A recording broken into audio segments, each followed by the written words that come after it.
¿Qué tal? Les habla Jorge Gestoso. Bienvenidos desde Quito. En el programa de hoy hablamos con el presidente Rafael Correa sobre el Ecuador en el contexto internacional. Conversamos con el ex canciller José Ayala Lazo y le preguntamos si la imagen internacional del país está mejor o peor con el gobierno del presidente Correa. Cada vez va deteriorándose. Se deteriora más porque el presidente Correa no ha tenido una política internacional. No hay una política clara, no hay definición de principios sobre los que se funda la política internacional. Se habla de defensa de la soberanía. Eso no es tener una línea clara de política internacional. Todo país defiende su soberanía. No hay objetivos claramente determinados. Y además se han cometido errores de planteamiento, sobre todo en lo tocante a derechos humanos, que han deteriorado la imagen pública del Ecuador. Le hicimos al canciller Ricardo Patiño la misma pregunta, si la imagen de Ecuador en el mundo está mejor o peor en el gobierno del presidente Correa. Mucho mejor, mucho mejor.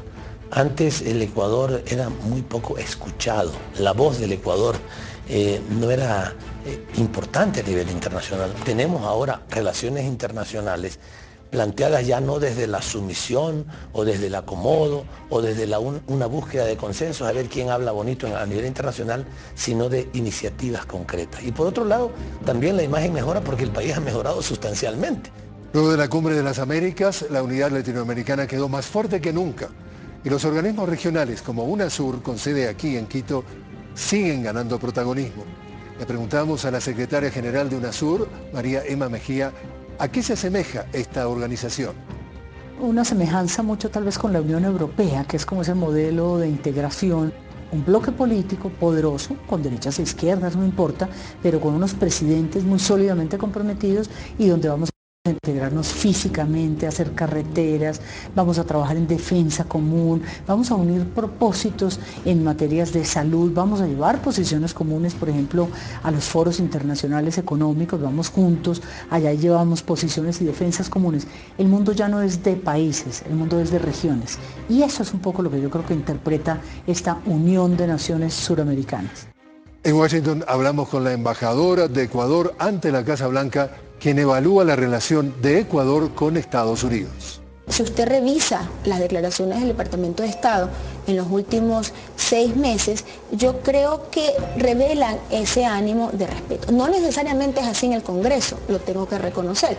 En París hablamos con Ignacio Ramonet, que transcribe las palabras de un bloguero, actor de la Revolución Tunecina, quien se muestra decepcionado por la actitud de la izquierda latinoamericana, incluyendo Ecuador, ante las revueltas del mundo árabe.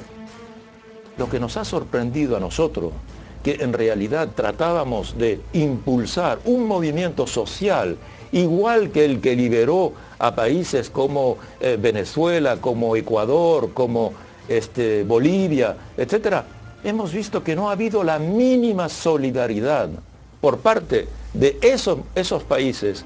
En Washington, el cubano-americano Otto Reich, exsecretario adjunto para el hemisferio occidental de Estados Unidos, a través de su organización no gubernamental America's Forum, denuncia al gobierno del presidente Correa y afirma en un artículo que el caos creado por la política de inmigración de Ecuador ha permitido a las organizaciones criminales internacionales y a grupos terroristas, posiblemente entre ellos Al-Qaeda, a potencialmente usar el país como base de operaciones con el objetivo final de golpear a Estados Unidos.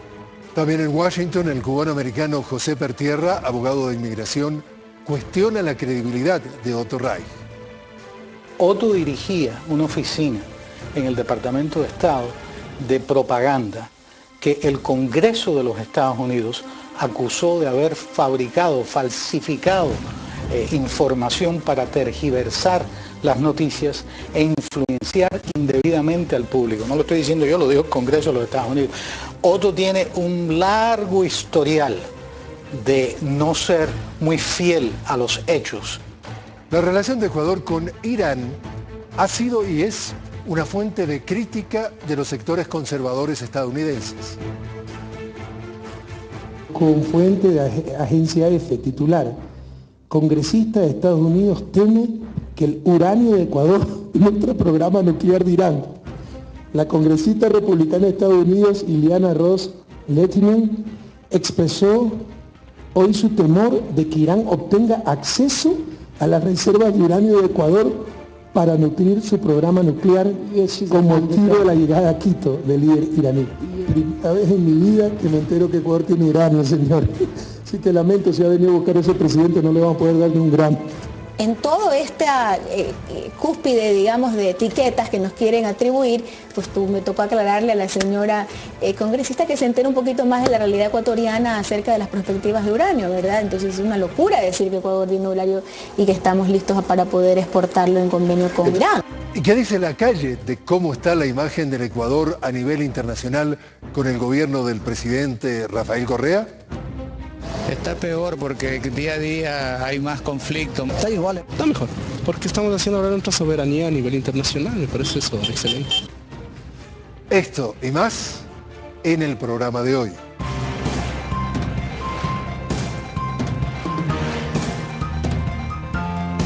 De frente, con Jorge Gestoso. Señor presidente Rafael Correa, una cálida bienvenida al programa. Bueno, es necesaria cálida bienvenida porque Quito está bastante frío estos últimos días. Pero un saludo a ustedes, Jorge, un saludo a la audiencia, un saludo a los jóvenes universitarios presentes. Muchas gracias por estar aquí. Precisamente le tenemos que dar la bienvenida porque entre el público que nos acompaña hoy tenemos alumnos de la Pontificia Universidad Católica del Ecuador, de la Universidad Politécnica Salesiana y de la Escuela Superior Politécnica del Ejército que estarán formulándole algunas preguntas. Ojalá no sean muy duros. Tengan piedad del presidente. Señor presidente, usted no asistió a la Cumbre de las Américas, pero resumió su resultado con palabras aproximadas como el haber pasado de la oscura y triste noche neoliberal del consenso de Washington al amanecer de un consenso sin Washington. ¿Qué significa esto para la región? Mire, ya reconocer realidades, Jorge. Vivimos engañándonos. La proximidad geográfica, que estemos en el medio continente, Estados Unidos, Canadá y América, sobre todo latina, aunque también está el Caribe y algunos países anglosajones, francófonos del Caribe, no nos hace tener los mismos intereses, los mismos valores, las mismas visiones. Y eso no es malo, pero hay que reconocer esa realidad. Entonces queremos mezclar cosas totalmente disímiles y con total diferencia de intereses. Por ejemplo, sobre las Malvinas. Usted ve que Estados Unidos es aliado incondicional de Inglaterra. ¿Cómo podemos los latinoamericanos aceptar una colonia inglesa en el siglo XXI en nuestras costas? Entonces es necesario crear nuestro propio foro, nuestros propios espacios, nuestros propios lugares de discusión y de resolución de conflictos y ya no forzar cosas que no caben, le insisto, porque tenemos diferentes intereses, visiones, y esto no es malo.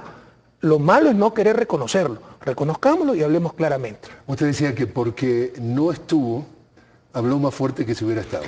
Yo lo que dije es que algunas veces la mejor participación es no participar y creo que la cumbre me dio la razón. La otra cara de la moneda. El pasado sábado 14 de abril, precisamente aquí en el diario Hoy, se publicó un artículo del columnista Andrés Oppenheimer bajo el título de La ausencia de Cuba en la cumbre y se dice en el artículo textualmente: según una cláusula de la Declaración de Quebec de la Cumbre de las Américas del 22 de abril del 2001, adoptada por consenso y que los Estados Unidos invocan ahora para oponerse a la presencia de Cuba, los países participantes acordaron que el Estado de Derecho y la democracia son una condición esencial para nuestra presencia en esta y en futuras cumbres de las Américas, las únicas reuniones presidenciales que incluyen a los Estados Unidos y Canadá. El artículo agrega, dice, ¿qué pasa con la cláusula democrática de las cumbres? ¿Y qué pasa con la argumentación de los Estados Unidos de que si Cuba fuera invitada a la cumbre, no solo se le estarían violando las propias reglas de la cumbre, sino que se establecería además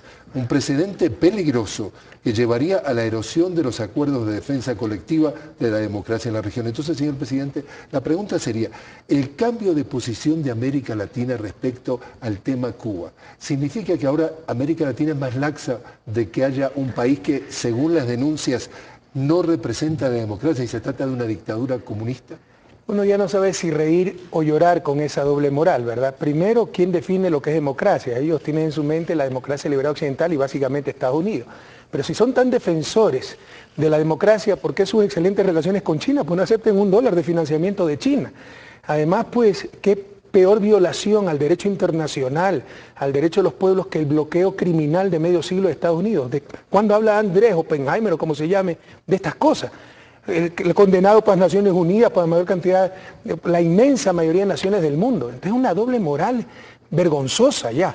El TIAR, el Tratado Interamericano de Asistencia Recíproca, tratado firmado por la gran mayoría de países, si no todos, de la región, se hizo pedazos cuando Inglaterra invadió las Malvinas, y ese tratado nos obligaba a todos los países de la región, firmantes del tratado, a defender la región, y Estados Unidos apoyó a Inglaterra.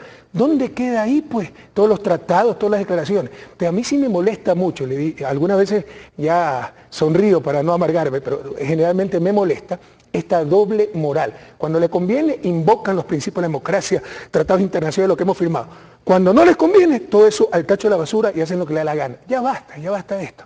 Volviendo al tema, su apreciación, el tema de que usted llama el consenso sin Washington. De alguna forma ha surgido el futuro de una organización como la Organización de los Estados Americanos, la OEA, y la versión o la posibilidad de que fuera o pudiera ser sustituida con una organización como la nueva creada, la CELAC. A propósito de eso, recogimos opiniones encontradas de un ex canciller y el canciller. Me gustaría que las escuchemos. ¿Y usted cree que la CELAC va a reemplazar a la OEA?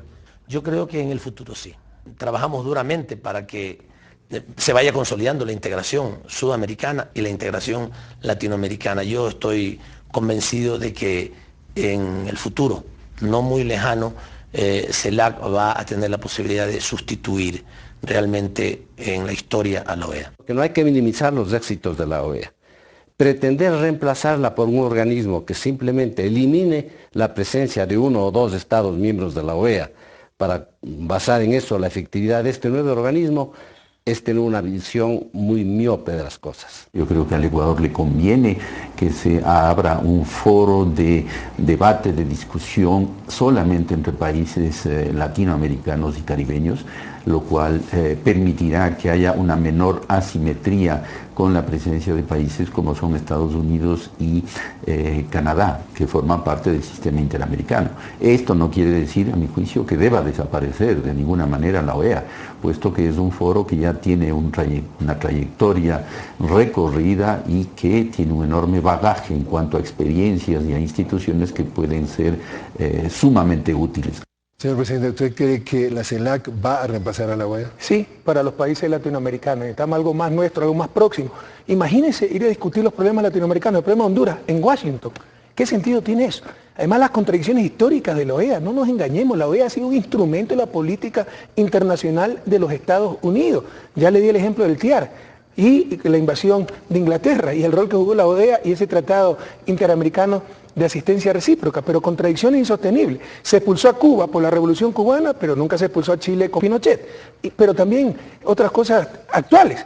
Sistema Interamericano de Derechos Humanos, parte de la Organización de Estados Americanos, sede en Washington, y Washington no ha firmado por la Convención de San José que establece ese Sistema Interamericano de Derechos Humanos. ¿Hasta cuándo esto? Necesitamos los países latinoamericanos. Nuestra América necesita algo más nuestro, algo más propio, algo de acuerdo a nuestros intereses y visiones, y eso tenemos la esperanza que en el futuro sea la CELAC. Usted sabe que cuando era presidente, Fidel Castro dijo en Cuba que la OEA era el Ministerio de las Colonias de Estados Unidos. ¿Sigue siendo el Ministerio de las Colonias? Se ha flexibilizado un poco la posición, cosas ya tan descaradas no las vamos a aceptar en estos momentos. Nosotros estimamos mucho al secretario general de la OEA, pero es indudable que históricamente ha sido eso, que ha tenido el predominio de un país hegemónico, desequilibrante como los Estados Unidos, y que ha actuado en función de sus intereses. Y ya América Latina tiene que actuar en función de sus propios intereses, el interés de nuestros pueblos. Por eso he dicho que vive un cambio de época, del consenso de Washington al consenso sin Washington, y eso es bueno para la región. Como estábamos hablando de UNASUR, digamos que UNASUR es la Unión de Naciones Sudamericanas, se vislumbra como el gran actor regional. Y tuvimos la oportunidad de hablar con María Emma Mejía, su secretaria general, quien nos habla del papel de Ecuador en la organización y sus principales logros. Ecuador tuvo la presidencia pro tempore en el momento en que ofreció su sede. Esta es la sede permanente, el resto de la vida de UNASUR estará su sede en Quito, y la presidencia pro tempore del año 2009-2010 se la apostó toda Ecuador por UNASUR, y creo que hoy paga sus réditos, porque pues aquí estaremos para siempre en esta sede maravillosa, hoy en esta casa y a futuro en la mitad del mundo. Lo que dice el señor de derecha, extrema derecha, esto son una manga de izquierdistas, que en realidad esto es un invento de Chávez, y esto es otro cuento del ALBA, de las cosas que inventa Chávez, está lleno de comunismo, son una manga de comunistas, una manga de no sé qué, y que en realidad es más de lo mismo, y nosotros, los demócratas de América Latina, la gente que creemos en la democracia, en la institucionalidad, esto es otro atentado de Chávez a nuestra región, y no queremos el chavismo por toda América Latina. ¿Qué le decimos a esas percepciones?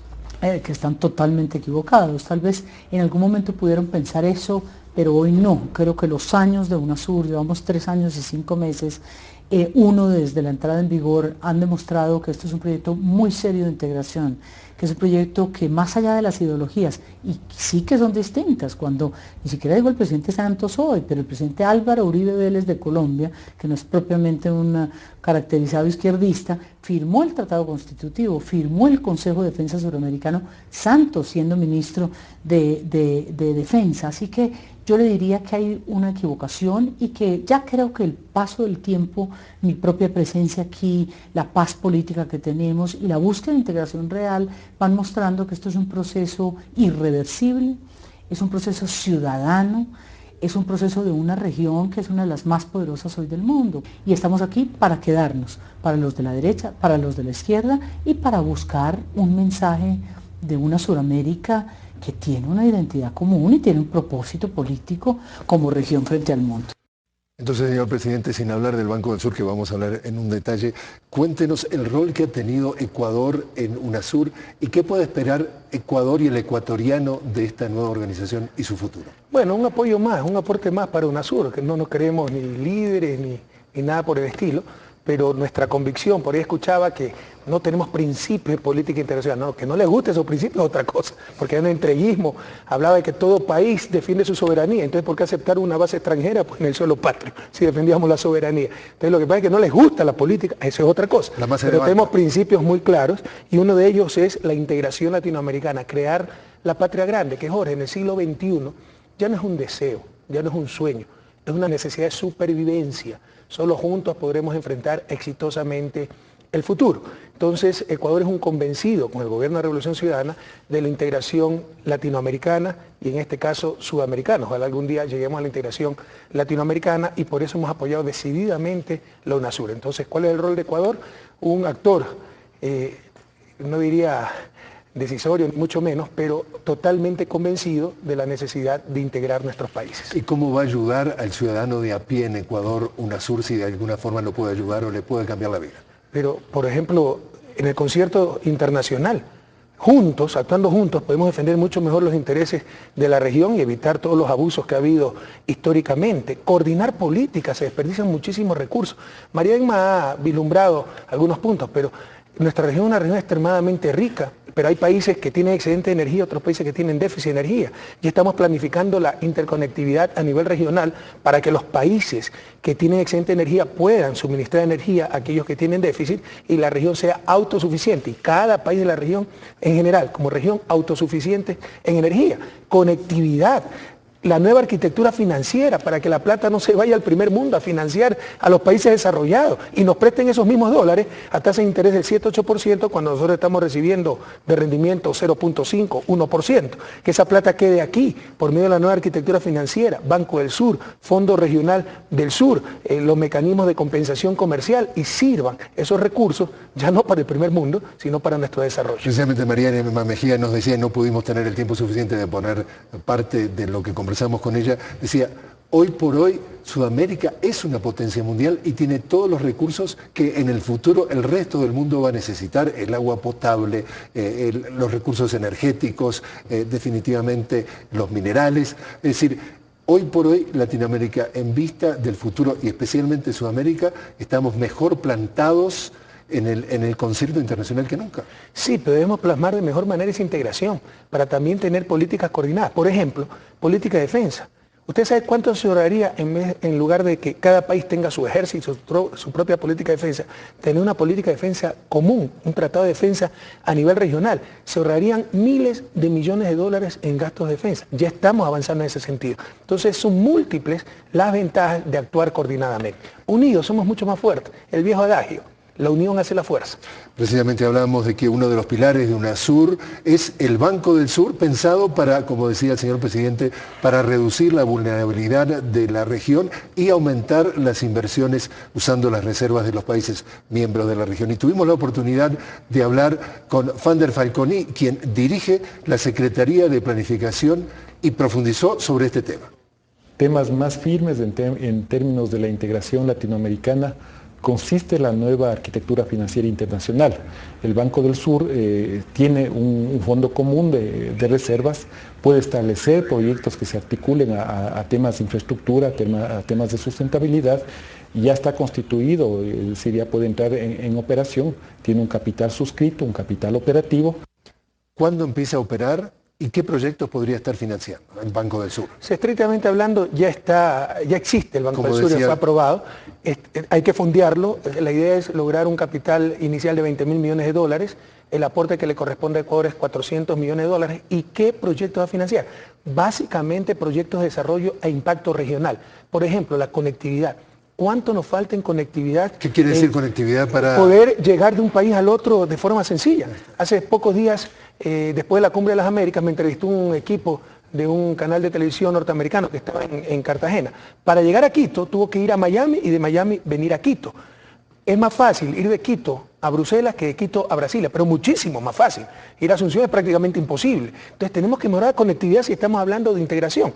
Pero por ejemplo también en el plano energético, para poder transmitir energía, la interconectividad. Eso cuesta miles de millones de dólares. Ese es otro de los proyectos que financiaría el Banco del Sur. El sistema regional de carreteras.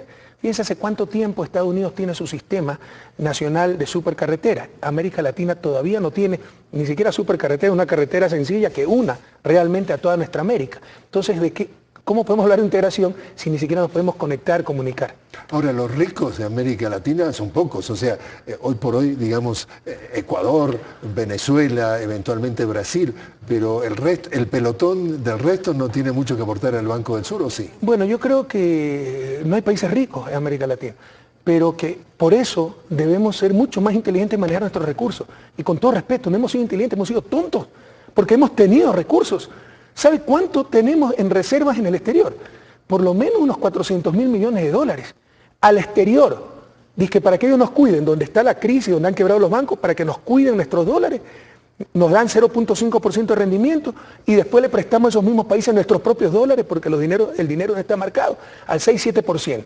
Además de perder liquidez y financiar esos países, hay una transferencia neta de recursos de centenas de millones de dólares por este diferencial entre lo que nos pagan por nuestra reserva y lo que pagamos por los créditos de esos mismos billetes que nosotros mandamos al primer mundo. Estas torpezas, perdónenme la expresión, pero no encuentro, estas torpezas tienen que acabar, son insostenibles. Entonces, somos países pobres, pero además no utilizamos adecuadamente nuestros recursos. Y al ser pobres, tenemos que ser mucho más eficientes para utilizar hasta el último dólar. Uno de los países eficientes y que le están dando, como digo yo, con viento de cola es Brasil. Precisamente ya decían en la Cumbre de las Américas que ya está aceptado que es la sexta economía del mundo, ya pasó al Reino Unido. Y precisamente un actor clave en la región es, como decíamos, Brasil. Y tuvo una relación con Ecuador. Pero Jorge, con todo respeto, que sea la sexta no significa ser eficiente, porque recuerda también que tiene 160 millones de habitantes y Brasil es uno de los países en los cuales sus reservas están en el primer mundo, cuando pudieran estar sirviendo a Brasil y a la región.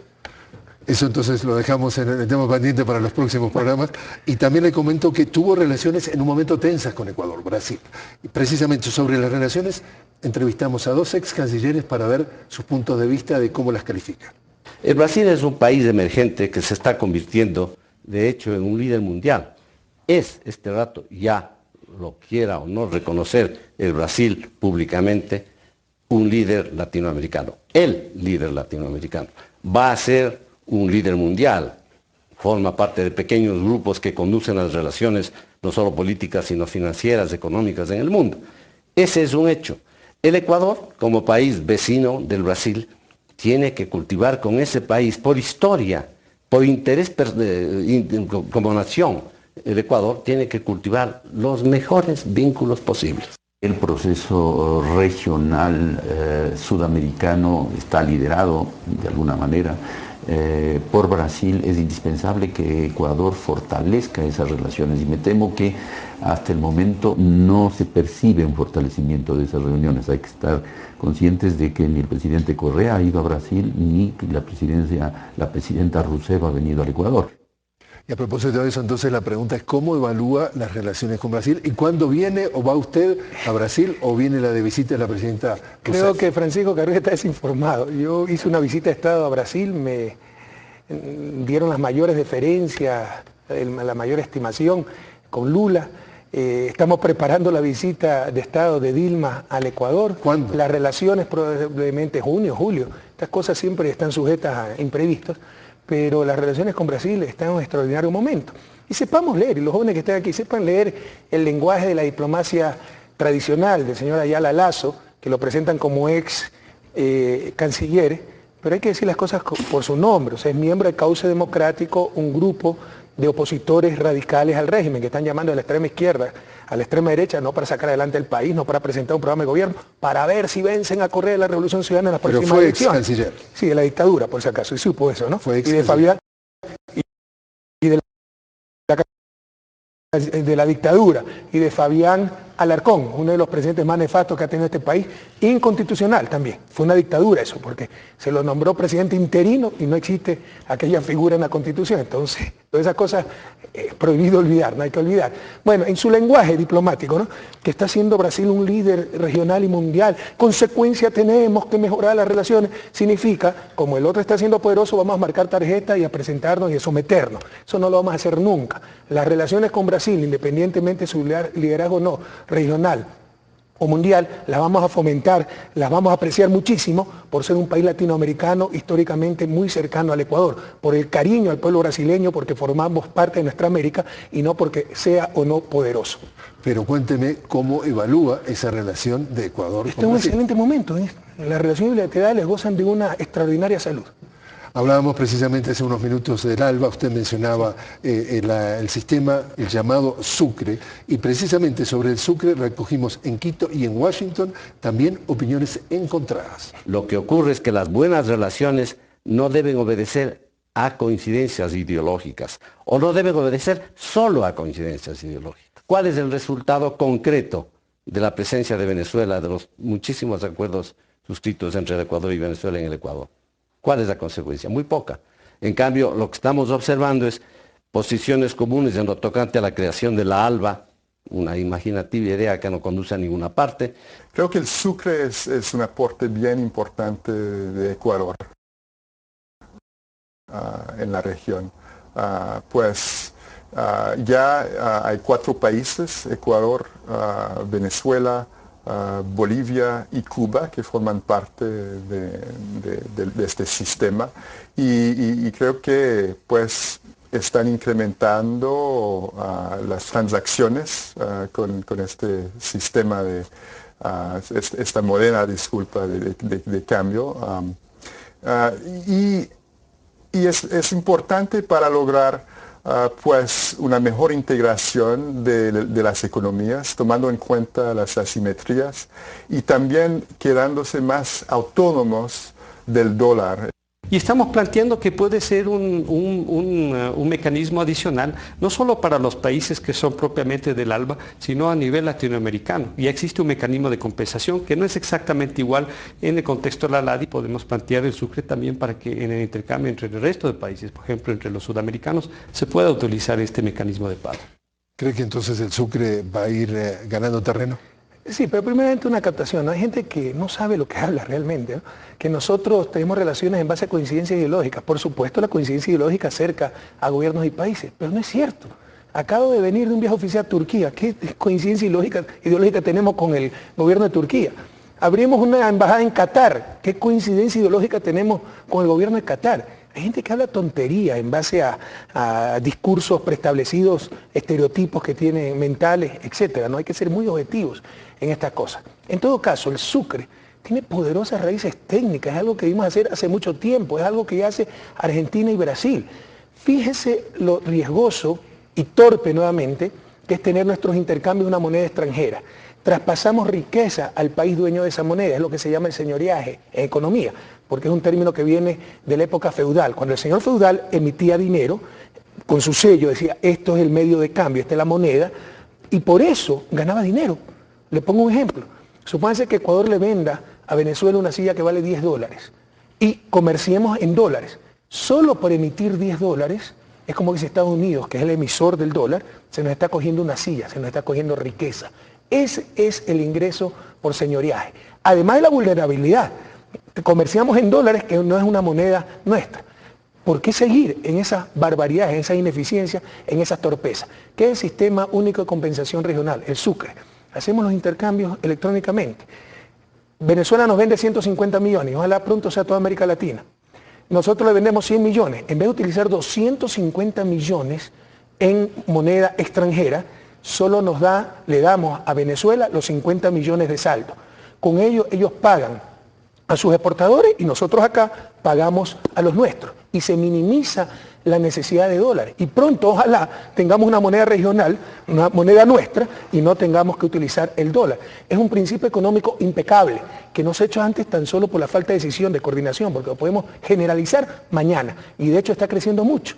Me parece que hasta hace un par de años, el 2010, los intercambios con el Sucre habían sido 25 millones y el año pasado ya alcanzaron los 400 millones de dólares. Y ojalá siga creciendo. Tenemos CELAC, tenemos UNASUR, tenemos ALBA. ¿No hay una redundancia de este tipo de organizaciones? Sí, y ese es uno de los problemas. Y tenemos CEL, y tenemos muchísimas, y CAN, y Mercosur.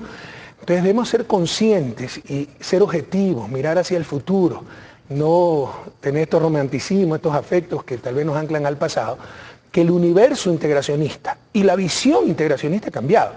El universo integracionista antes era subregional, CAN, Cono Sur, ahora es toda la región, Sudamérica.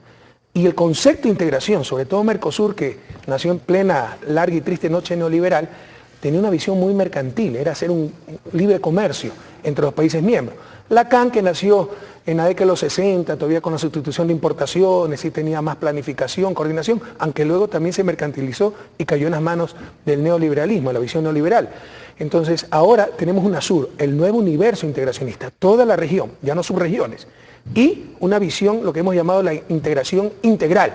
Ya no es solo comercio, es coordinar políticas de defensa, como le he dicho, políticas energéticas, la nueva estructura financiera, etcétera, etcétera. Entonces todos debemos estar conscientes de aquello y tratar, y esa es la gran discusión que hay a nivel de UNASUR y a nivel de CAN y Mercosur, tratar de hacer converger CAN y UNASUR a ese nuevo universo integracionista y esa nueva visión de integración que es UNASUR.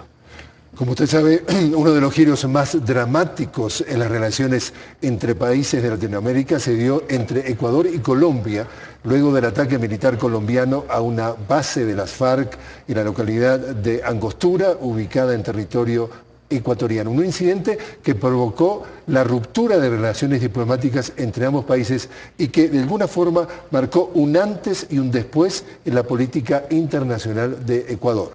Yo creo que Angostura nos quitó una venda de los ojos a los ecuatorianos y nos puso enfrente nuestro la magnitud del conflicto colombiano. Y resulta que en nuestra frontera norte teníamos la presencia de grupos irregulares, la presencia de paramilitares, de bandidaje, de violencia común, y obligó a una política de Estado articulada a una concepción de defensa y de seguridad nacional. Colombia y Ecuador pues tienen fronteras que a veces pudieran implicar problemas para sacar el petróleo colombiano hacia el mar, y la posibilidad de que ellos utilicen nuestro oleoducto, lo hemos conversado ya, eso permite facilitar el transporte del crudo colombiano. Estamos también trabajando en un proyecto conjunto de producción geotérmica en un volcán que está justamente en la frontera, el volcán Chile, que está en la frontera entre nuestros dos países. Volviendo a ese incidente militar, en ese momento de la historia de Colombia, Juan Manuel Santos era el ministro de Defensa. De alguna forma estaba relacionado por lo menos con el ataque. ¿Sí? Hoy es el presidente de Colombia, la persona con que usted tiene que tratar con ese país. ¿Usted confía en el presidente Juan Manuel Santos? Sí, ha demostrado mucha más seriedad y fue una sorpresa para todos nosotros, porque sí teníamos algunas grandes molestias con respecto a él por el asunto del bombardeo en Angostura, pero ha demostrado ser una persona muy seria, sincera. No puedo decir lo mismo del anterior gobierno.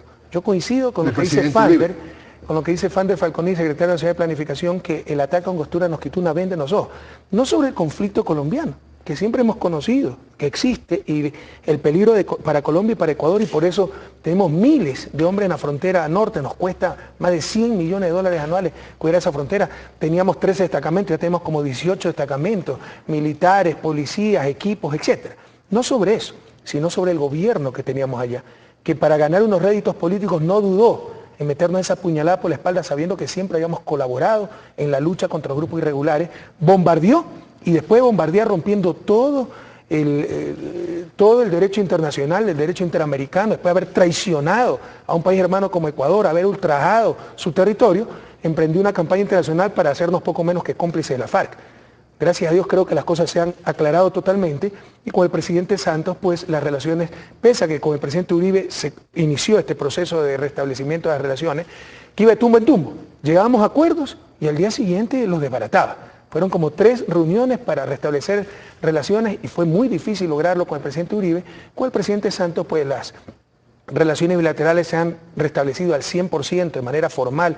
En la realidad nunca se interrumpieron, nuestros pueblos son hermanos, a nivel formal, nombrando embajadores, etcétera, y creo que las relaciones bilaterales están también en un extraordinario momento con Colombia. Para no dejar el tema en el tintero, y usted sabe que dentro de las cosas que de alguna forma se le acusa al Ecuador cuando se trata de hacer campañas de crear cierta imagen del país, es que todavía existen bases de la FARC en territorio ecuatoriano. ¿Existen o no bases militares de la FARC en el Ecuador hoy? ¿Usted sabe cuántas fronteras tenemos con Colombia y cuánto es selvática? Por lo menos tenemos unos 700 kilómetros de frontera, de los cuales unas 300, 400 debe ser selvática. Yo no puedo garantizar que no haya una infiltración de la FARC, pero si la detectamos, nosotros hacemos respetar la soberanía de nuestro país, vamos a apresarlo, no lo vamos a asesinar, de ser posible. En caso de defensa propia, pues tendrán que responder nuestros soldados. Pero la otra pregunta, ¿usted sabe cuántas bases de la FARC existen en Colombia? O sea, no hay cómplices más grandes de la FARC que Uribe pues, y Santos con ese razonamiento. ¿Usted sabe cuántas bases de la FARC existen en la selva con Perú? Cuando yo hablaba con Alan García me decía, ve, yo ni me preocupo, eso es tan vasto que nadie sabe lo que hay ahí. Entonces también Perú es cómplice de la FARC. ¿Usted sabe cuántas bases de la FARC existen en la frontera con Brasil, plena selva? Entonces resulta que Brasil también es cómplice de la FARC. Es un argumento que se cae por su propio peso, pero hasta esas tonterías utilizaron para tratar de desprestigiar al gobierno ecuatoriano y legitimar o justificar esa traición a un país hermano que fue el bombardeo de Angostura. Señor presidente, ahora lo invito a escuchar una pregunta precisamente de uno de los alumnos que nos acompaña acá entre el público. Es de la Escuela Superior Politécnica del Ejército y nos gustaría entonces escuchar la pregunta, por favor. Un gusto saludarle, señor presidente. Mi nombre es Natalia Carvajal de la Escuela Politécnica del Ejército de la carrera de Ingeniería en Mercadotecnia. Mi inquietud es, ¿cuáles son los efectos o resultados que ha tenido el Ecuador tras tomar la decisión de no acudir a la 6ª Cumbre de las Américas? Gracias. Mire, nuestra intención no era boicotear la cumbre, no era protagonizar nada, pero sí posicionar temas y ser coherentes. No podemos tener una cumbre de las Américas sin un país americano como Cuba. ¿Por qué? Por el fastidio de otro país que se cree dueño de la región y del mundo. No podemos aceptar eso. Si lo que quieren es conversar con Estados Unidos, llámele conversatorio de América Latina, de los pobres con el país rico, con Estados Unidos, pero no le llamen cumbre de las Américas. No podemos ir a cumbres para tomarnos fotos y obviar temas tan urgentes, pero tan hasta vergonzosos, como tener en el siglo XXI una colonia inglesa en las costas de América Latina, me refiero a las Malvinas. No podemos obviar cosas como el bloqueo de medio siglo a un país hermano como Cuba, que ha costado vidas, generaciones al pueblo cubano, bloqueo condenado por las Naciones Unidas, por la mayor cantidad de naciones del mundo, que atenta contra todo derecho internacional, etc. Entonces, para irnos a tomar una foto, es mejor no ir. Nuestros pueblos se pueden cansar, y yo creo que ya están cansados, de que sus presidentes estén en tantas cumbres y ellos estén en tantos abismos.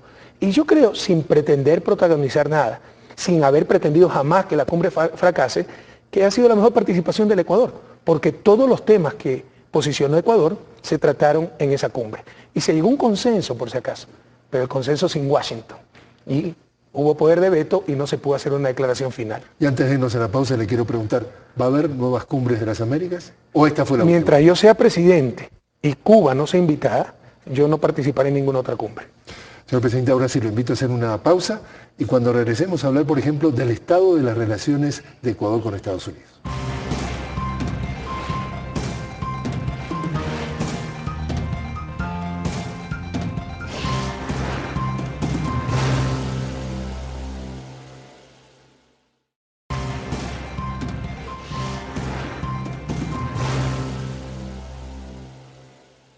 Estados Unidos y la Unión Europea son los dos principales mercados y las dos potencias mundiales, precisamente los dos socios principales de Ecuador.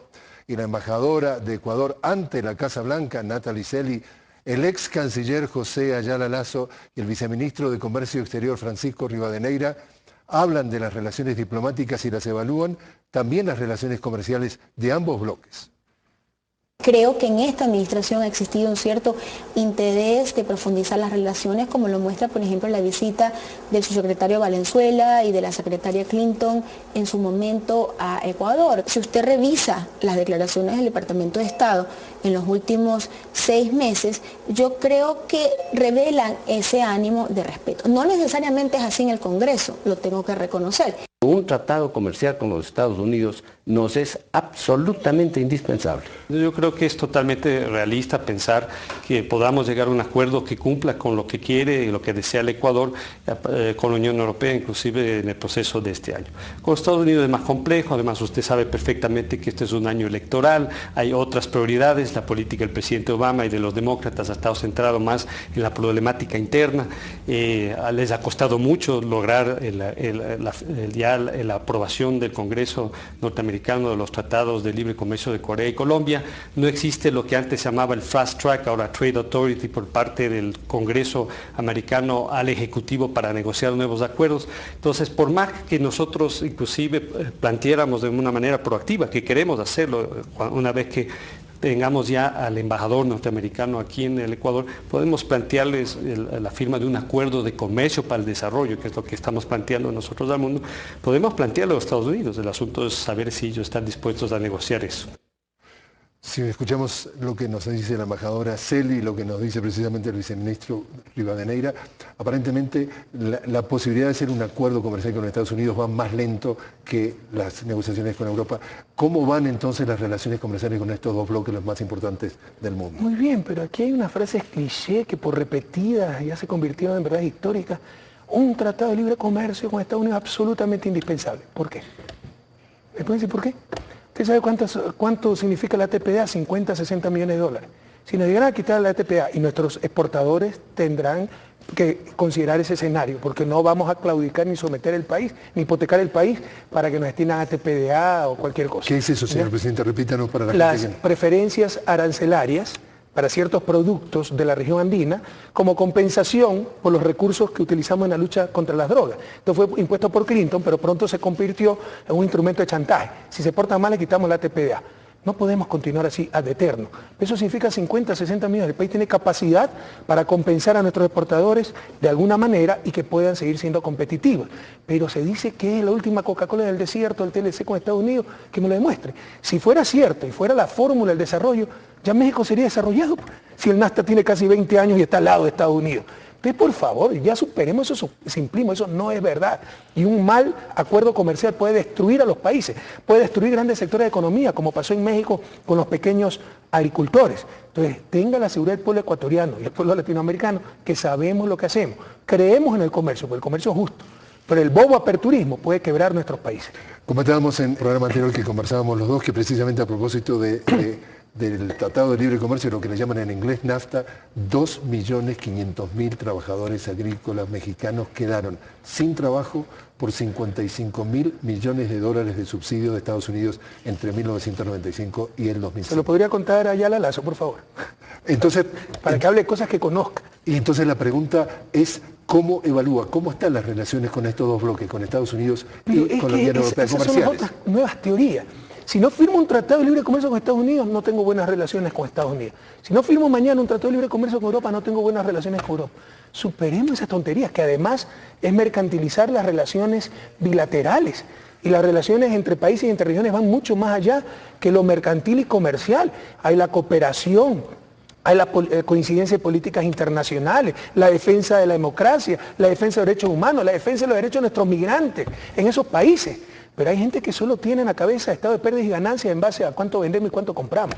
Es mucho más, son mucho más las relaciones bilaterales con países amigos. Tenemos un tratado comercial con Europa, como dice, con la Unión Europea. ¿Cómo piensa el señor Rivadeneira antes de fin de año? ¿Es optimista usted o cómo lo califica? No tenemos fecha fija, son negociaciones complicadas, pero insisto, siempre hemos estado abiertos. Creemos en el comercio. Toda economía moderna es especializada y tiene que comerciar. Pero no creemos en el bobo aperturismo. Y dicho sea de paso, los creadores del proteccionismo moderno son precisamente los Estados Unidos, y todos los países de la Unión Europea se han desarrollado protegiendo primero su producción nacional. Ahora que son los campeones mundiales en competitividad y salen ganando con libre comercio, es que predican por todos lados libre comercio. Pero vean si ellos practicaron en nuestro nivel de desarrollo lo que hoy predican. Entonces está hablando con alguien que conoce algo de esto, mi querido Jorge. Bueno, creemos en el comercio. Y si quieren firmar un acuerdo comercial de mutuo beneficio, en buena hora. Si nos quieren imponer un TLC, no firmaremos y seguiremos adelante. Seguimos adelante cambiando un poquito de tema, señor presidente. En París tuvimos oportunidad de hablar con Ignacio Ramonet, usted lo conoce muy bien, es el ex director de Le Monde Diplomatique, sobre las revueltas del mundo árabe. Y Ramonet nos cuenta su experiencia con un bloguero, un actor de la revolución tunecina, y cuyo seudónimo es Zeta. Ese bloguero denuncia, y Ramonet precisamente transcribe sus palabras, según el bloguero, la indiferencia y la falta de apoyo de los gobiernos latinoamericanos de izquierda a los movimientos populares en esa parte del mundo. Esto es lo que transcribe Ramonet. Maldito el soldado que vuelve las armas contra su pueblo, dice Bolívar, dice Simón Bolívar. ¿Y qué hemos visto en el mundo árabe? A todos esos militares disparando contra el pueblo, como lo vemos en Yemen o lo vemos en Siria hoy día. Obviamente, la solidaridad latinoamericana tenía que ir hacia el pueblo, ¿verdad? Y yo te expreso lo que me dice este bloguero actor de la revolución tunecina, que para ellos eso ha sido a la vez una gran sorpresa y también una gran decepción, porque se podía haber creado una conexión fantástica entre los movimientos sociales latinoamericanos antiimperialistas y los movimientos sociales en el mundo árabe. Hay que recordar que en Egipto, la fuerza social más importante que consiguió en realidad derrocar al régimen de Mubarak eran los comunistas y los sindicatos, que consiguieron hacer huelgas donde había 2 millones de personas en huelga, y eso fue lo que hizo caer al régimen, no solo las personas que estaban en la Plaza Tahrir, y que todo ese movimiento, comunistas, de izquierda, movimientos sociales de mujeres, de hombres, de estudiantes, de campesinos,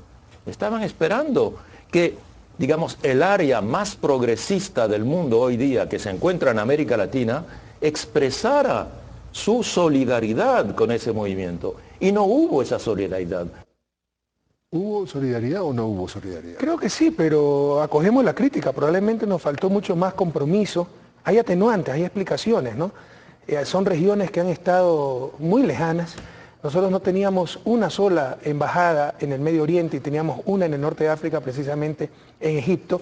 Es difícil conocer exactamente lo que está pasando, y hay mucho temor dejarse manipular, como sucedió con Irak. Acuérdense, cuando todo el mundo creía que Irak tenía bombas de destrucción masiva y gran parte del mundo aplaudió el bombardeo y la invasión de Irak.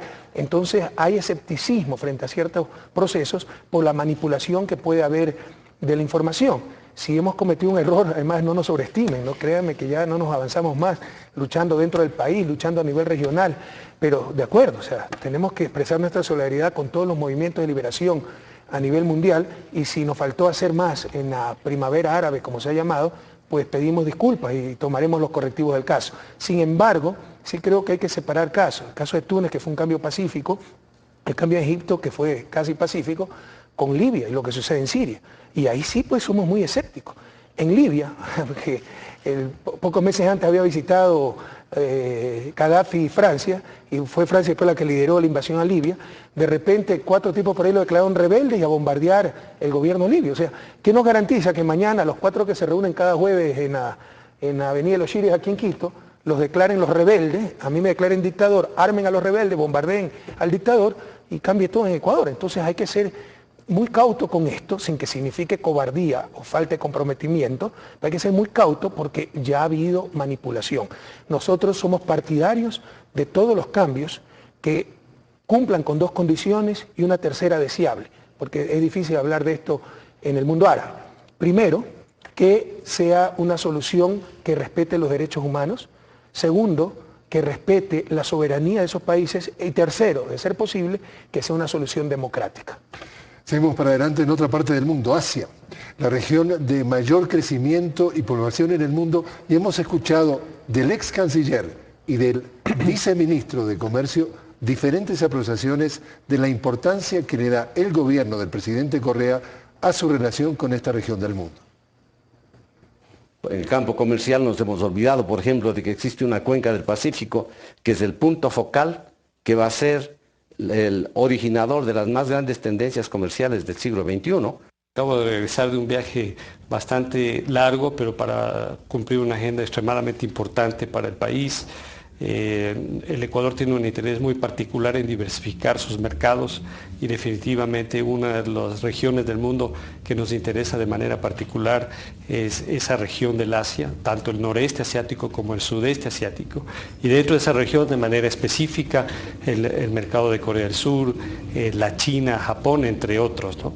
En lo referente específicamente a la visita a Corea, el objetivo principal era avanzar hacia la posibilidad de arrancar lo antes posible una negociación de un acuerdo comercial con Corea que represente los intereses que tiene el Ecuador y obviamente Corea y que sea beneficioso para las 2 partes. Entonces, ¿en qué orden de prioridades ubica usted su relación con Corea y desde el punto de vista comercial? Pero miren las contradicciones. Todos los días nos atacan que hemos hipotecado el país a los chinos, que China está financiando, Ecuador, China está financiando a todo el mundo, financia a Estados Unidos, pero es un pecado que financie proyectos de desarrollo para Ecuador. Y ahora nos dicen que no le damos atención a la cuenca asiática del Pacífico. Entonces China no está en la cuenca asiática del Pacífico. Pónganse de acuerdo, aunque sea para mentir o para criticarnos, para que no queden en ridículo. Yo he realizado visitas de Estado a China, a Corea del Sur, a Japón, por la importancia que le damos a esa región del mundo, donde está gran parte del futuro y con la cual tenemos que estrechar mucho más relaciones. Hemos abierto 3 oficinas comerciales, no había una en China, tenemos oficina comercial en Corea, tenemos oficina comercial en Japón, tenemos oficina comercial en Singapur, realicé visita de Estado a Indonesia, que está un poquito más alejado, pero que es el país musulmán más poblado del mundo. Pero se habla de memoria, criticar por criticar. Y por otro lado, cuando palo porque boga, palo porque no boga, que tenemos demasiadas relaciones con China. Es que China no está en la cuenca asiática. Estamos profundizando muchísimo las relaciones con los países de la cuenca asiática del Pacífico, pero en general con todos los países del mundo, porque parte de los principios de nuestra política internacional, sobre todo en el plano comercial, es diversificar lo más posible nuestros mercados y nuestras fuentes de financiamiento también. El viceministro Rivadeneira nos decía de ese viaje que recién venía, que todavía tenía bastante jet lag por la distancia que tiene. No se imagina la cooperación, por ejemplo, que estamos recibiendo de Corea del Sur. Han sido viajes muy exitosos. El financiamiento chino, Ecuador es el país que en la región más recibe financiamiento chino, pero ahora está mal. ¿Por qué? Porque no son altos, coloraditos, porque tal vez no son del agrado del señor Ayala. Ya basta. Actuemos no en función de estereotipos, de prejuicios, sino en función de los intereses del país. Entonces lo que nos decía el viceministro Rivadeneira es una relación que se está avanzando de manera positiva, pero es lento establecer un acuerdo comercial con Corea. ¿Está de acuerdo que las cosas llevan su tiempo? Pero le insisto, el acuerdo comercial es deseable, pero no es la última Coca-Cola del desierto. Estoy utilizando un ejemplo imperialista, la Coca-Cola. De Atlanta, con Corea del Sur tenemos extraordinarias relaciones y extraordinarios beneficios, Por ejemplo, en transferencias, además de inversiones, ¿no? Está SK aquí mejorando, optimizando la refinería de Esmeralda, asesorando en la nueva refinería del Pacífico. La transferencia tecnológica, nos están asesorando en la ciudad del conocimiento de Achay, una ciudad totalmente parrillera en development que ya empezamos a hacer este mes acá en la provincia de Imbabura. Entonces las relaciones son extraordinarias. Si además podemos hacer un tratado comercial para facilitar el intercambio entre estos dos países, en buena hora, pero no reduzcamos a eso las relaciones bilaterales. Usted, por supuesto, durante su gobierno, las relaciones con los organismos multilaterales de créditos tuvieron un giro de 180 grados. Creo que hay que hacer un parte de aguas antes del 2006. Aquí había una burocracia internacional, esa intención de que eso era un éxito para el país, cuando eso implicaba en la práctica ajustes estructurales, privatizaciones, despidos masivos de empleados públicos, restricciones en términos de la contención del consumo y la demanda agregada, en definitiva mayor pobreza y mayor inequidad, porque hay estudios teóricos y empíricos que así lo demuestran tanto en el Asia como en América Latina. El Ecuador ha recuperado las soberanías, yo siempre insisto, las soberanías en plural, no solo es un concepto de soberanía en el manejo del territorio, sino frente a nuestra relación con los organismos internacionales de crédito. En este país ya no manda el Fondo Monetario y el Banco Mundial, manda una política soberana. El Fondo Monetario y el Banco Mundial, en las prácticas que tenían, era de imposición de ciertas condiciones respecto de políticas que debían implementar esos países para que puedan ser merecedores de créditos. Si es que hay todavía esas prácticas, me parece que el Ecuador, en la situación en que se encuentra actualmente, pues no tendría necesidad de acudir a esas fuentes. Si es que puede hacerlo a través de negociaciones directas con otros países con capacidad económica para efectos de inversiones, pues no veo por qué acudir a organismos internacionales que han impuesto políticas y que por lo demás se han demostrado fracasadas, como fueron las del famoso consenso de Washington. Bueno, el señor Carrión dice acudir a otra fuente si usted tiene un plan ambicioso de inversiones. Por ejemplo, hablábamos de las supercarreteras, de las highways. Estamos hablando de eran 5.000 millones de dólares ese proyecto. Si dejamos el financiamiento de estas organizaciones multilaterales, ¿a dónde acudir? Nunca se necesitó el financiamiento de estas instituciones multilaterales. Abramos los ojos, latinoamericanos, abramos los ojos. Es lo que está pasando en Grecia. Si Grecia tiene un problema, ¿qué es lo que puede decir Grecia? ¿Por qué tiene el problema de liquidez, etcétera? Por no poder pagar su deuda. Decir, bueno, hagamos una moratoria hasta que me recupere y pueda seguir pagando, si es que es legítima esa deuda. No, es el rescate del Fondo Monetario para inyectar plata en Grecia con programas de ajuste tremendamente duros que probablemente hay que hacer algunos ajustes, pero para mejorar el bienestar del pueblo griego, no para garantizar el retorno del capital, porque eso es lo que busca el Fondo Monetario.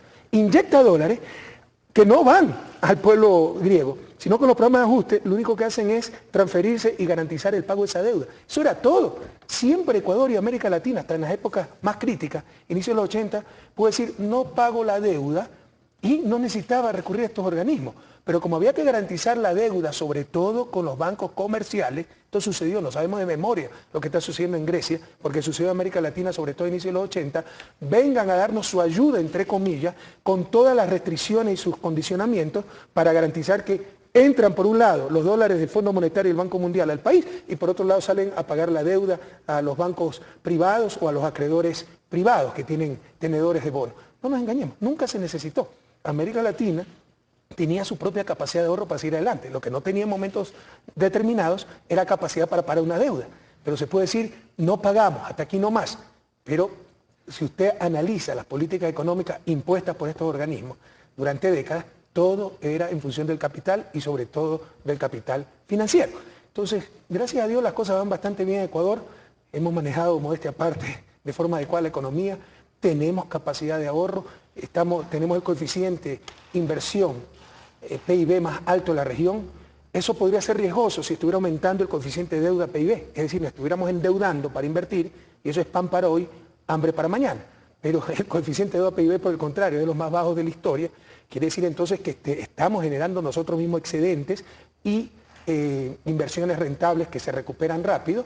Entonces podemos perpetuar este proceso de inversión. Y gracias a Dios, desde que yo soy presidente, no se parece por aquí un burócrata del Fondo Monetario, Y si quiere venir de turista, bienvenido. Si quiere venir con ínfulas de emperador, por el mismo avión lo regresamos. Pero no me contó a dónde recurrir en términos de financiamiento para estos grandes proyectos que tiene el país. Hemos estado diversificando a fuentes de financiamiento, pero ya como no vamos a rendir pleitesía a la burocracia internacional en Washington, ya es malo. Entonces, que China nos financie, que dicho sea de paso financia a Estados Unidos, es malo. Estamos recibiendo financiamiento chino, financiamiento ruso, financiamiento brasileño. Están operando aquí grandes constructoras brasileñas financiadas por el Banco de Desarrollo de Rusia. Entonces hemos hecho otra cosa necesaria, diversificar nuestras fuentes de financiamiento, porque es claro que para el desarrollo se necesita financiamiento. Tenemos capacidad de ahorro hasta cierto nivel nacional, pero obviamente son tantos los requerimientos, tantos los proyectos urgentes que necesita el país, que también necesitamos financiamiento del extranjero. Señor presidente, otro estudiante tiene una pregunta, de la Universidad Católica del Ecuador, y es también miembro del público. Adelante, por favor. Señor presidente, qué gusto poder conversar con usted. Mi nombre es Alberto Rengifo, soy estudiante de la Pontificia Universidad Católica del Ecuador, de la Facultad de Comunicación Lingüística y Literatura. Y mi pregunta es, ¿cuáles son las bases políticas de gobierno para que Ecuador no pierda su competencia comercial a nivel regional e internacional, de no llegarse a ningún acuerdo con la Unión Europea? Gracias, presidente. Eso no hace perder nuestra competencia, lo que nos da mayor acceso o no en esos mercados. Bueno, estrictamente hablando, en el mercado nos permite más o menor competencia, pero no por cuestiones de productividad, sino por los aranceles que nos va a poner ese mercado. Pero mira, mi querido Alberto, en economía, como en la vida, todo es costo-beneficio. El error es creer que todo es costo-beneficio en dólares, en moneda. No, es costo-beneficio multicriterio, porque hay costos y beneficios que no se expresan en dólares, pero son más importantes que aquellos que se expresan monetariamente. Te insisto, o sea, si firmamos un acuerdo comercial con la Unión Europea que nos dé mucho más beneficios que costos, encantado para firmarlo.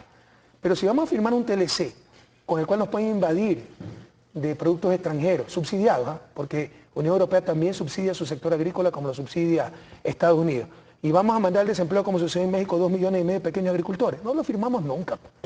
Entonces todo es cuestión de evaluar lo que se puede negociar. Sin embargo, aquí hay un pero adicional. Ecuador debe ser mucho más prudente en la firma de estos acuerdos comerciales, porque es un país sin moneda nacional. Si Colombia, si México, si Perú tienen problemas con los tratados de libre comercio que han firmado, se deprecia la moneda nacional, eso encarece importaciones, abarata exportaciones y se equilibra el sector externo. Nosotros sin moneda nacional, porque tenemos dólar, una moneda extranjera, nos pasa aquello, después de firmar tratado de libre comercio solo nos queda rezar. Y como siempre digo, yo soy creyente, pero no creo mucho en milagros económicos, sino en buen manejo económico. Cuando tú pierdes la moneda nacional, lo único que te queda para en algo controlar desequilibrios externos es la política comercial, aranceles, cuotas, prohibiciones. Y si con tratado de libre comercio sacrificas esa política comercial, es un suicidio anticipado. Entonces, por eso, un país sin moneda nacional como Ecuador tiene que ser mucho más prudente, evaluar de mucho mejor manera la firma de estos acuerdos comerciales. Señor presidente, lo invito a hacer una nueva pausa. Cuando regresemos, me gustaría hablar de los esfuerzos en Estados Unidos intentando desacreditar la imagen internacional del Ecuador y también hablar del polémico tema de la despenalización de las drogas.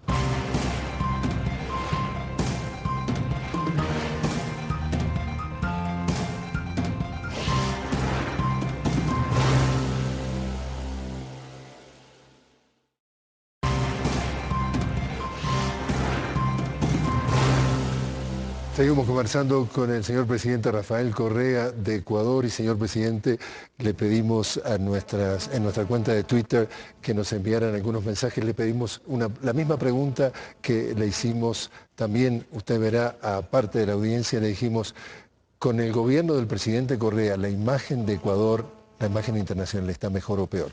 Le leo algunos. Dice el señor José Franco, peor, porque da la imagen de un país poco serio, un gobierno autoritario, poco abierto al mundo y carente de respeto por la seguridad jurídica. Otro comentario dice Roberto Voigenmuth, dice, es difícil evaluarlo a nivel internacional cuando los medios y las corporaciones que no favorecen su imagen han sabido legitimar guerras absurdas. Seguimos. Dice Siempre Verde, está mucho mejor y algunas de sus políticas son ejemplo a seguir por otros países. Antes éramos uno más del rebaño colonialista. Y dice Roberto Carlos, dice, pienso que está mucho mejor, porque ahora sí tenemos a un presidente que ha hecho respetar la soberanía nacional. También le cuento, señor presidente, que en Washington el cubano-americano Otto Reich, exsecretario adjunto para el hemisferio occidental de los Estados Unidos, a través de su organización no gubernamental America's Forum, denuncia al gobierno del presidente Correa, a su gobierno, y afirma en un artículo que, cito textualmente, el gobierno de Ecuador una vez más se pasó de la raya con políticas irresponsables y acciones con motivación ideológica que han creado un serio problema de seguridad, no solo a sus ciudadanos, sino a todo el hemisferio occidental. Y continúa diciendo, el caos creado por la política de inmigración de Ecuador ha permitido a las organizaciones criminales internacionales y a los grupos terroristas, posiblemente entre ellos Al-Qaeda, a potencialmente usar el país como base de operaciones con el objetivo final de golpear a los Estados Unidos. Otto dirigía una oficina en el Departamento de Estado de propaganda que el Congreso de los Estados Unidos acusó de haber fabricado, falsificado información para tergiversar las noticias e influenciar indebidamente al público. No lo estoy diciendo yo, lo dijo el Congreso de los Estados Unidos. Otto tiene un largo historial de no ser muy fiel a los hechos. Yo creo que eso tiene mucho que ver con la articulación que existe entre los grandes medios de Estados Unidos y pues el ámbito político de este país, el Departamento de Estado, el Congreso, etcétera, que de alguna manera un poco imponen la agenda de la información, de las actualidades. Ellos escogen un poco pues las noticias que consideran merecen de ser destacados y en muchos casos pues entonces el Departamento de Estado, por ejemplo, va a centrarse en el éxito de algún país, de un país aliado, y no toca tanto pues un tema positivo en países donde no gozan de relaciones tan buenas. Y eso se refleja mucho en la cobertura mediática en este país. Entonces, señor presidente, ¿cómo evalúa el impacto que tienen estas organizaciones como las de Otto Reich en los congresistas, que son en definitiva los que marcan la política de Estados Unidos, en tratar de hacer una imagen negativa de Ecuador y eventualmente que la política de Estados Unidos sea negativa para los intereses del país? Bueno, ya le vamos a preguntar a Obama cómo evalúa que haya asambleístas que tal vez critican la política de Estados Unidos, que dicen que ha invadido, bombardeado, que impone sus intereses, para ver si le quita un segundo de sueño. Cuando a él le quita un segundo de sueño, a nosotros nos quitará un segundo de sueño las tonterías que habló Otto Reich, toda esa extrema derecha cuya prepotencia es directamente proporcional a su ignorancia. El rato en que un tipo como Otto Reich, extrema derecha norteamericana, ex secretario, subsecretario del gobierno de Bush, hable bien del gobierno ecuatoriano y me preocuparé. Y seguramente hablaban bien cuando teníamos la base militar norteamericana en Manta. Sobre los twitters y la posición del Ecuador, créame, a nivel internacional, esa no es una de nuestras prioridades, tenemos suficiente trabajo a nivel nacional, pero no nos interesa esto, le soy muy sincero. Sin embargo, para rebatir muchas mentiras y muchas cosas que impone cierta prensa, hace poco en una encuesta internacional nos pusieron como el gobierno más popular, pero de largo, América Latina. En otra encuesta internacional en España nos pusieron, pero de largo, como el gobierno más popular, más serio, más de excelencia, el mejor gobierno de América Latina. Entonces ahí están las mejores respuestas a muchas mentiras que tratan de imponer ciertos medios de comunicación. Y dígame una cosa, ¿le falta salir en la tapa de la revista Time? Ah, sí, para que me haya certificado buena conducta, como dijo cierto periodista, ¿no? ¿Sabe cuánto nos interesa eso? Señor presidente, para Occidente, una de las relaciones internacionales más controvertidas y peligrosas del Ecuador es con Irán, y también aquí usted precisamente identifica esfuerzos para satanizar a su país. Con fuente de agencia EFE, titular, congresista de Estados Unidos teme que el uranio de Ecuador nutra el programa nuclear de Irán. La congresista republicana de Estados Unidos, Ileana Ross Lehtinen, expresó hoy su temor de que Irán obtenga acceso a las reservas de uranio de Ecuador para nutrir su programa nuclear con motivo de la llegada a Quito del líder iraní. Primera vez en mi vida que me entero que Ecuador tiene uranio, señor. Así que lamento, si ha venido a buscar a ese presidente, no le vamos a poder dar ni un gramo. En toda esta cúspide, digamos, de etiquetas que nos quieren atribuir, pues me tocó aclararle a la señora congresista que se entere un poquito más de la realidad ecuatoriana acerca de las perspectivas de uranio, ¿verdad? Entonces es una locura decir que Ecuador tiene uranio y que estamos listos para poder exportarlo en convenio con Irán. Creo que el problema de todo eso es que sí existen algunas personas en esta ciudad, en Washington, D.C., que toman este tipo de teoría en serio, ¿no? Son pocas, pero tienen influencia y hay varios que están a cargo de comisiones poderosas dentro de la Cámara de Representantes, por ejemplo. En general, no creo que la gente que sabe algo de América Latina toma eso muy en serio. De la misma manera que no toman muy en serio lo que dice el socio de Otto Reich, Roger Noriega, cuando acusa a Bolivia de tener campos de entrenamiento de Irán, ¿no? Que están entrenando también a terroristas en el campo boliviano. ¿No? Eso puede hacer reír mucho, hace reír en América Latina, pero aquí estamos en un lugar bastante curioso. ¿Usted parece que ya aprendió que Washington es un lugar bastante curioso para los intereses de Ecuador? Como dice Alexander, hiciera siempre hasta reír. El problema es que son tontos bastante poderosos, como él lo ha dicho, ¿verdad? Ignorantes bastante poderosos. Cuando el presidente de Irán pidió visitar Ecuador, porque nosotros no es que fue una invitación oficial, ni nada, pidió y siempre es bienvenido. Un país con el cual tenemos relaciones diplomáticas, etc. Dijo una congresista de Estados Unidos que venía a negociar el uranio de Ecuador. Ileana Ros-Lehtinen. Para, ni sé cómo se llama y tampoco me interesa, para el programa nuclear en Irán. Oiga, Ecuador no tiene uranio, pero esas son las tonterías. Mire lo que dice el señor Otto Reich, que Ecuador, o sea, primero la política ecuatoriana influenciada por la ideología. ¿Qué tiene de ideológico decir que no habrá visa para los turistas que quieran venir a este país durante 3 meses? Y yo quiero decirle algo más. Antes de eliminar supuestamente todas las visas, porque no hemos eliminado, solo pedíamos visa a 27 países del mundo. El resto no necesitaba visa para venir al Ecuador. Eliminamos todas las visas, verificamos que sí hubo ciertos países donde nos venían gente no necesariamente de la mejor y que tal vez querían hacer puente de Ecuador para negocios ilícitos, volvimos a poder tener visa a 10 países. Esa es la realidad. Antes Ecuador pedía visa a 27 países, ahora solo pide visa a 10 países. Y resulta que ya somos, ¿cómo es? Cuartel general de Al-Qaeda, que estamos poniendo en peligro la seguridad de Estados Unidos. Como dice Alexander, el que conoce América Latina solo reiría si es que no fueran tontos bastante poderosos. Ese es el peligro. Y respecto a esa relación con Irán, para Ecuador o para el ecuatoriano, esa relación podría traerle, o cómo convencerle que podría traer más beneficios que desventajas. Bueno, de hecho nos ha traído beneficios, un país que quiere invertir en Ecuador, que nos abre sus mercados, es una economía petrolera de 80 millones de habitantes, tiene gran tecnología, que se haya peleado con Estados Unidos. ¿Se acuerda lo que era Vietnam? Entonces todo el mundo tenía que ser enemigo de Estados Unidos hasta que él decidió restablecer relaciones con Vietnam, ahí sí todos tenemos que reconocer a Vietnam. Ya basta, Ecuador es un país soberano, no es colonia de nadie.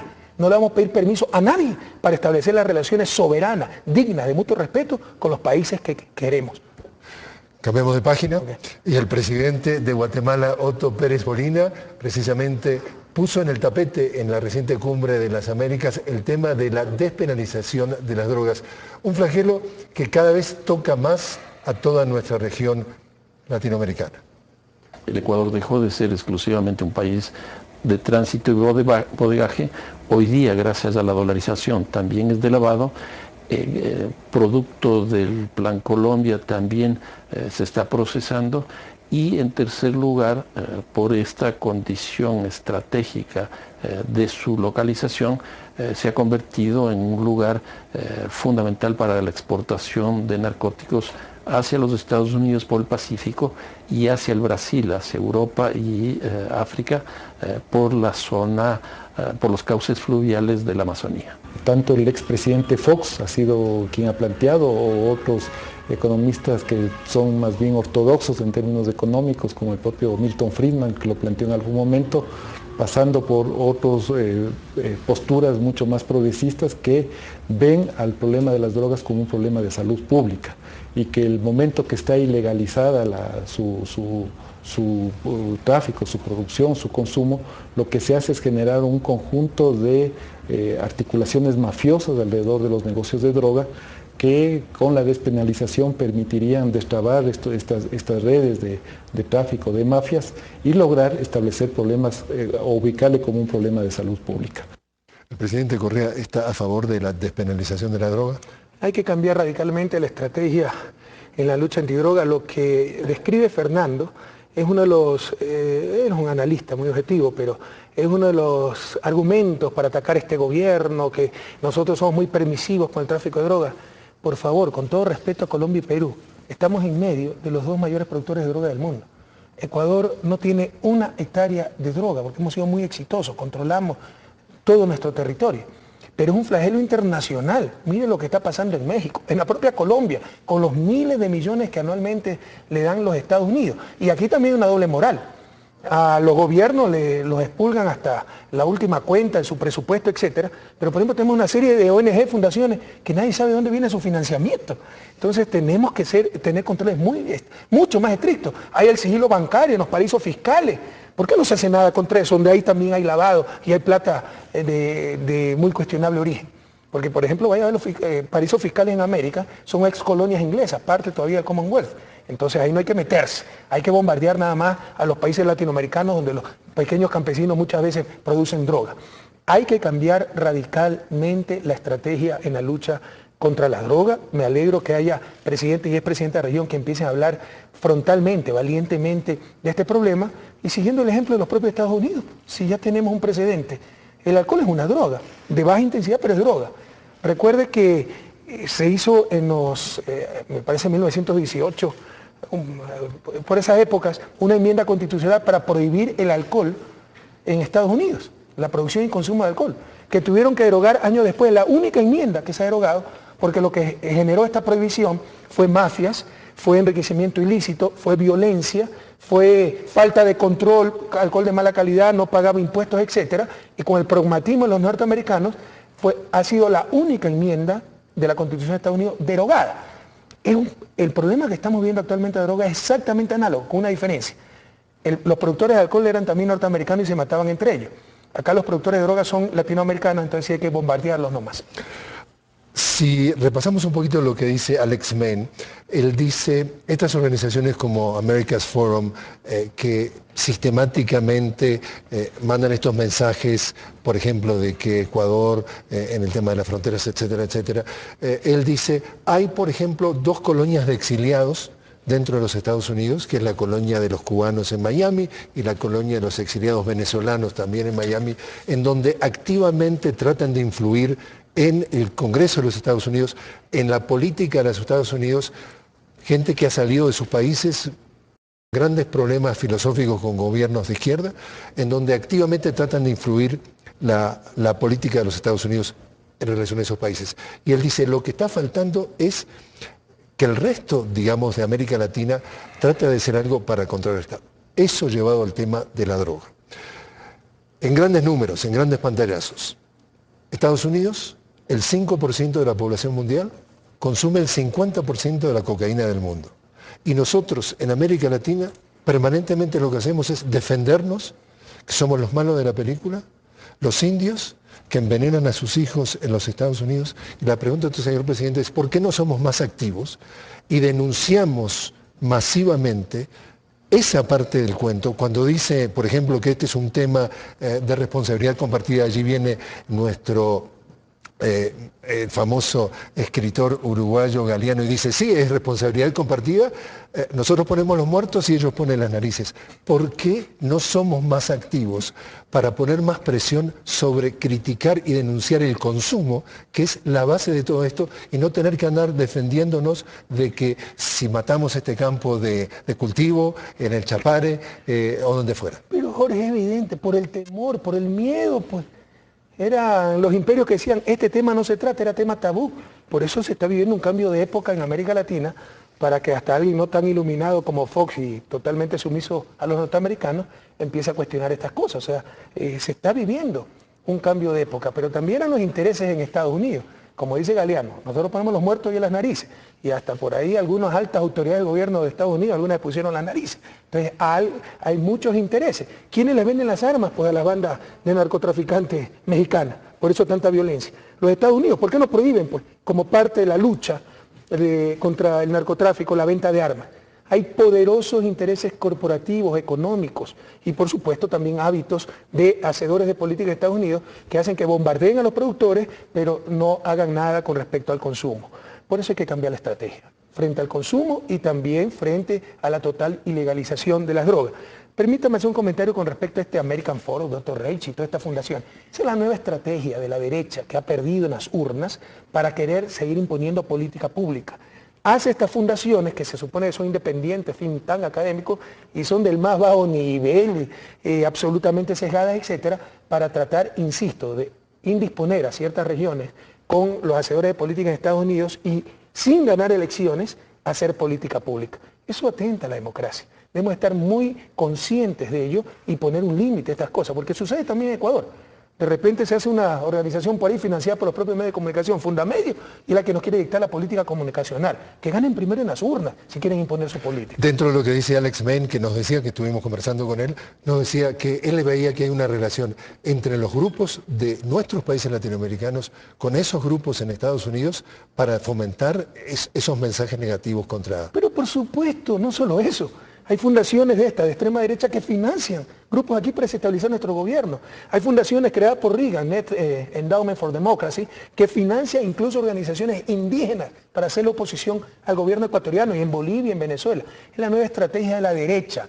Pierden el gobierno y con su poder económico hacen estas fundaciones para financiar y desestabilizar a los gobiernos, los opositores de los gobiernos progresistas y desestabilizar a los gobiernos progresistas de nuestra América. Que nadie se engañe con eso, debemos estar muy conscientes de aquello. Volvemos al tema principal de esta conversación, señor presidente, que era cuál era la imagen que tiene el Ecuador a nivel internacional. Pero mire, si ahora hasta nos insultan a nivel internacional, pero la otra vez, New York Times, San Francisco Chronicle, Washington Post, Los Angeles Times, hablando mal del Ecuador y ni sabe dónde queda Ecuador, pues pregúntele cuál es la capital de Ecuador y le va a decir Pekín. Volvemos entonces al tema central de la conversación y salimos nuevamente a la calle, como hicimos en programas anteriores, y le hicimos esa pregunta que lo comentábamos con el presidente, era, con el gobierno del presidente Rafael Correa, ¿la imagen internacional del Ecuador está mejor o peor? ¿Y por qué? Y esta fue la respuesta que encontramos. Peor. Está mucho mejor. Está igual. Está peor porque día a día hay más conflicto. Está mejor. Porque estamos haciendo ahora nuestra soberanía a nivel internacional. Peor. ¿Por qué? Porque hay algunas situaciones del gobierno que no están de acuerdo y es una imagen negativa. Mejor. ¿Por qué? Porque al fin y al cabo se hace respetar con respecto a sus criterios. Está mejorando porque creo que se está afianzando más la imagen del país frente a las demás comunidades internacionales. No, definitivamente no, porque últimamente el gobierno ha hecho muchas cosas que los organismos internacionales están criticando fuertemente. Sí, yo creo que está bastante bien la imagen en el exterior. Definitivamente opiniones diversas. Yo sé que usted trata de ser pluralista, pero la realidad, vea las encuestas que 70-80% de las personas apoyan al Ecuador, al gobierno, y aquí como que 50% está a favor y 50% en contra para tratar de ser pluralista. Pero eso no refleja la real proporción de apoyo al gobierno. Pero fíjense los estereotipos. Por ahí me pareció escuchar uno que decía, no, porque han hecho cosas que los organismos internacionales critican. Entonces pongamos de nuevo bases militares, liberalicemos nuevamente el mercado financiero para que no haya la quiebra del 99 y para que nos aplaudan los organismos internacionales. ¿Qué le parece, señor presidente? Antes de terminar, escuchamos otra pregunta más, precisamente de un estudiante universitario, esta vez de la Universidad Politécnica Salesiana.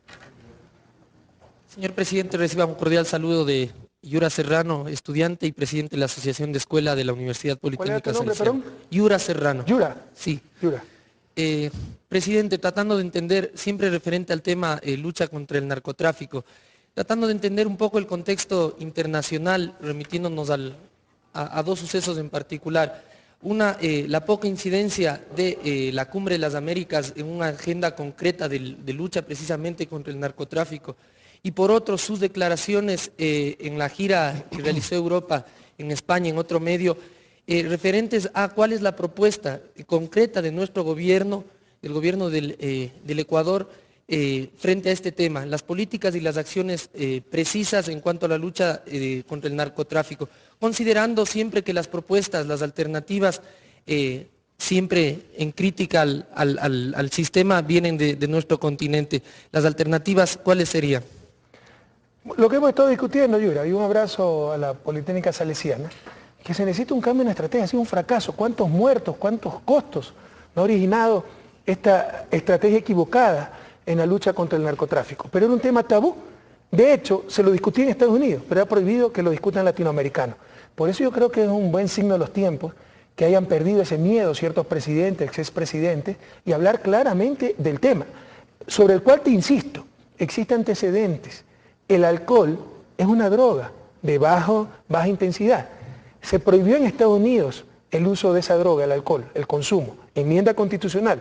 Tuvieron que derogarla años después, la única que se ha derogado en toda la historia de Estados Unidos, porque vieron que los resultados fueron tremendamente contraproducentes. Es perfectamente análogo el problema actual de las drogas con el problema del alcohol en la década de los 20 en Estados Unidos, con la diferencia de que el alcohol lo producían y consumían los propios norteamericanos. Aquí la droga lo producen latinoamericanos, lo consumen norteamericanos, entonces hay que bombardearnos más a los productores. Qué bueno que se está hablando claramente de este problema, porque te insisto, la lucha contra la droga ha sido un fracaso, además, por la doble moral y la consistencia. Perfecto, como complemento a la lucha contra el narcotráfico, acabemos con los paraísos fiscales, donde claramente se lava dinero, pero ahí toca intereses muy poderosos.